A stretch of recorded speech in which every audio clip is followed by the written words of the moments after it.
So in the previous videos, we've been looking at how we make decisions. We talked about how economics is the science of choice, and we are then looking at the fact that we have to make choices because of scarcity, and we talked about the scarcity principle.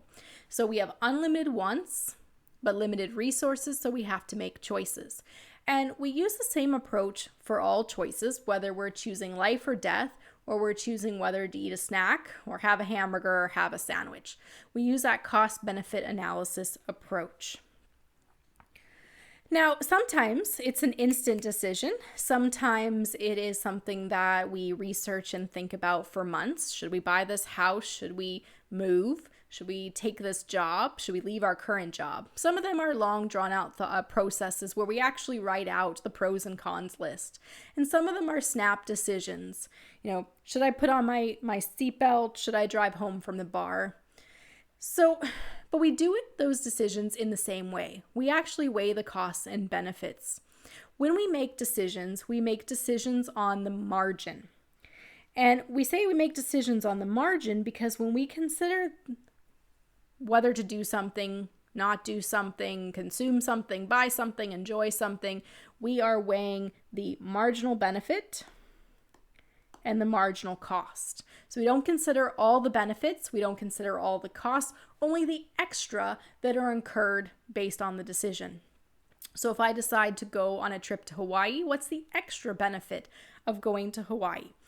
If any vacation would make me happy and more relaxed, then that's not really an argument for Hawaii itself. It's not an extra benefit of going to Hawaii.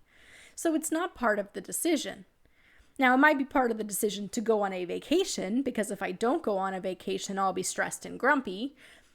So we consider the extra benefit that comes from the single decision. We consider the extra cost from that single decision.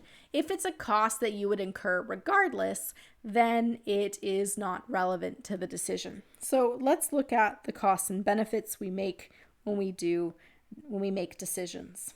And before we get started, economists have a joke that says, why did the chicken cross the road? And here's a picture. It says, why am I crossing the road?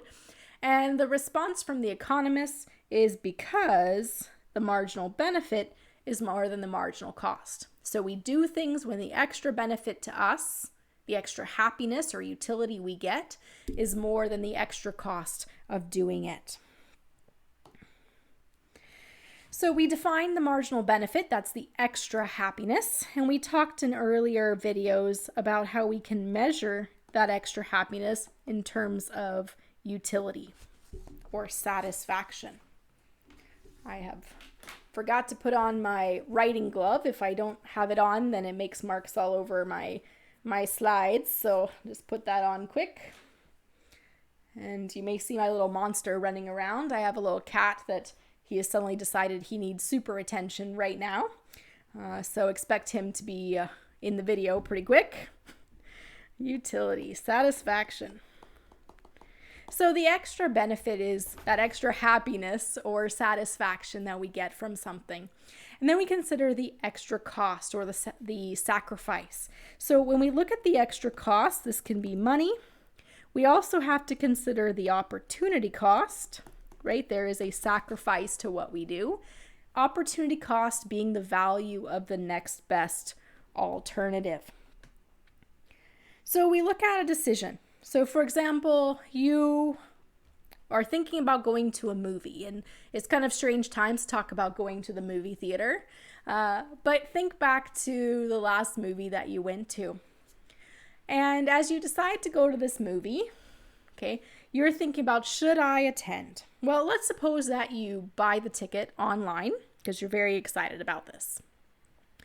Now, as you weighed the decision to buy the ticket, you said, okay, the extra benefit is I could see this movie sooner. I don't have to wait until it comes out for streaming. Okay, so I can see it soon and it'll make me happy, laugh, cry, depending on which movie that is. The extra cost to go to the movie is the $15 or $20 that it costs. And then you have the opportunity cost, the fact that that's time maybe you could have been working or doing homework. Okay, so we made the decision. Decision was we were going to the movies, and so we bought our ticket early. Well, now let's suppose that a friend you haven't seen in a long time phones you up. And they say, I'm going to be in town, but I'm only going to be in town for this narrow window. And it turns out that narrow window, that time, is the same time as the movie. So you have to make a decision. Should I go to dinner with my friend? Extra benefit, haven't seen them in a while. That makes me happy, gives me utils, okay? Gives me extra utility. The extra cost, okay, I'm going to have to drive to the movie theater, or I'm going to have to drive to the restaurant. That's time I could have been doing my economics homework, right? So there's an opportunity cost. The other opportunity cost is if you go to the restaurant, you're not going to the movies. Now, when you're deciding, should I go to the restaurant to meet my friend, what about the $15 or $20 you spent on the movie ticket? Well, if you decide to go to dinner with your friend or not go to dinner, do you get the $15 or $20 ticket money back? You don't. It's a sunk cost. It's an irreversible cost that's incurred prior to the decision and really shouldn't be part of the decision itself. Now, there is the opportunity cost, the fact that when you go to the restaurant, you're not going to get to enjoy the movie, but the $15, $20 ticket is a sunk cost. You can't get that money back whether you go to the movie or not, whether you go to the restaurant or not. So we don't want to include that in our decision. And to help you understand why we wouldn't want to include that in our decision, because you're saying, wait, that hurts. Right? It hurts that I lost $20 if I'm going to go to dinner with my friend and not go to the movies. So there's pain. But yes, even though there's pain, it doesn't matter. It's in the past. It's an irreversible cost. It shouldn't be part of the decision. We can look at a historical example to help us understand why sunk costs are relevant to our decision. Okay. So HP, right? They make computers and tablets. And they spent millions of dollars creating the HP touchpad. The HP touchpad was released in 2011. Now, if we compare an HP touchpad to an iPad, the challenge with the HP touchpad in 2011 is that it was the same price as an iPad, but did way less stuff. Okay, so a lot less features. So given that, what do you think consumers would rather buy, an iPad or an HP touchpad for the same price? Well, they'd rather buy the iPad. So the problem is the HP touchpad, we spend millions of dollars developing it, and now it's just sitting on the shelves. Nobody is buying it. It's not moving it. Okay, you're HP. Got to make a decision. Should we invest millions more dollars in a ad campaign to push the HP touchpad? At this point, Best Buy is refusing to stock it. Okay, they don't want any more after the first shipment. The product is just not moving. Nobody wants it. Well, if HP says, when I weigh the costs and benefits, I spend millions of dollars, or we spend millions of dollars making this product, so we should spend millions more in advertising, then you're throwing good money after bad money. Instead, HP Touchpad, in their cost-benefit analysis of should we spend money on marketing, needs to look at, well, what's the extra benefit of doing the marketing? Okay, how many extra sales might we get? And what is the extra cost? How much do we have to pay for the marketing? But what should be irrelevant to the decision is how much money was paid in terms of research and development of the initial HP Touchpad project. Because if we're bound to all those past decisions, then we will be perpetually stuck throwing more and more money after something that, if we actually looked at the extra benefit and the extra cost, may not be a good decision. So there's a Lion King clip you can check out. And in the Lion King clip, you'll see he says, well, the lion gets hit in the head and he says, well, what'd you do that for? And the baboon says, it doesn't matter, it's in the past. And that's what you should think about when you think about sunk costs. It doesn't matter, it's in the past. Yes, it hurt. It hurts to throw away millions of dollars on a product that nobody wants. But when you're making the next decision, you shouldn't consider the costs that are irreversible, the ones you can't get back that were made prior to the decision. After 49 days, HP discontinued the touchpad. So let's look a little bit more about marginal benefit, marginal cost, sunk cost, and the new idea that we're going to look at in the next level, which is the idea of constraints. Okay, so let's start with scarcity. We have scarcity. So let's practice with this Earl's Date demo. Some definitions. Okay, so let's assume that you are taking someone out on a date. You have $80. Okay, so here we have our constraint. We only have so much money. And because we have scarcity of funds, we're going to have to make some decisions. Okay. Now, when we go out on this date with $80, we have to consider that there might be other things that we would want. So perhaps we want to put some gas in our car. That would be about $20. Perhaps we want to buy a textbook for this class or another class, and it's $80. So by choosing to go on this date, let's see about moving my face so you can see what I'm writing here. By choosing to go on this date, what we've done is we have chosen not to buy this textbook, right? We can't afford both. We only have so much money. Our constraint is our $80. It creates scarcity. We have to make a choice. And so by going on this date, we are giving up the textbook. And so our opportunity cost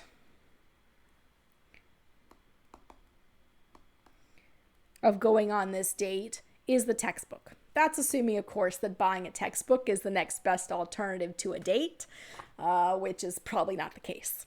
So maybe the thing you gave up was going to the movies or going out with your friends.